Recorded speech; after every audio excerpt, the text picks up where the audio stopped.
chilwel chitom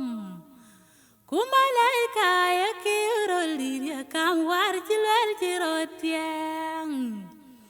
hakul bani Yesu binyui piuli panyal hakul bani masih binyui piuli panyal kumalaika bijam roliria kam war chilwel chitom kumalaika ya kiroliria kam war chilwel chirotiang akul yubilaro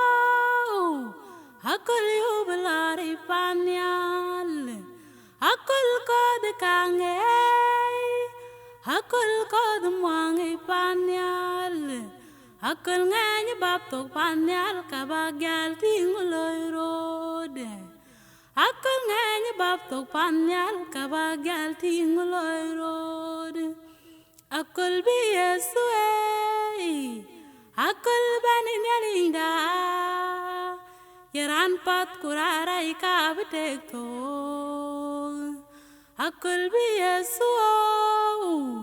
akul bi nyalinda yaran pat kurara ikabitek to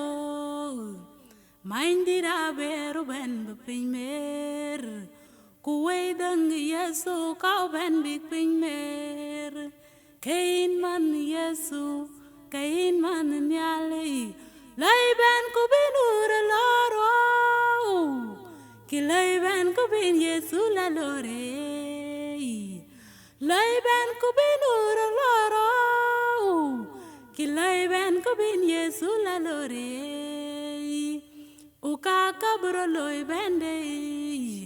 uka kabro loy ben Masaya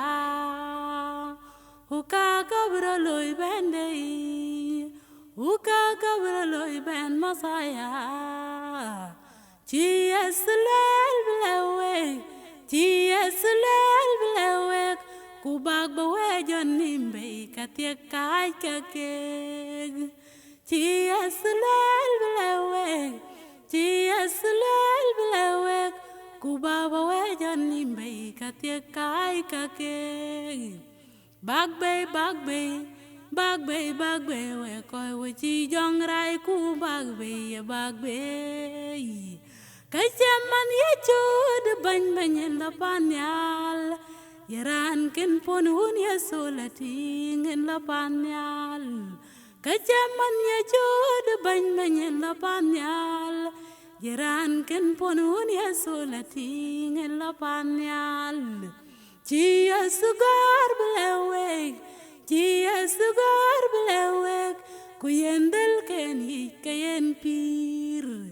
kachin man buwa kang tingwa kiya yok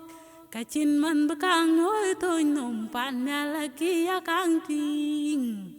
kachin man buwa kang tingwa kiya yok kachin man bakang noy toy nom panyal kwa kiya kang ting pin nom bedong wey pin nom kadang wey pin nom bedong wey dunia bye bye dunia bye bye najam Yesua bajam kanali najam Yesua ya jam kanali diktor bany Yesu banyatia inali banyewe banyatia Yesua ya diktor nali banyewe Yesua ya diktor banyatia Yesua ya diktor bulor jawi bandeng Yesu ya kulori amo jamdeng ingwan Yesu bany nali banyewe kato panal Yesu nali panal Yesu kabulor jawi ya tau panal Yesu kabulor jawi ya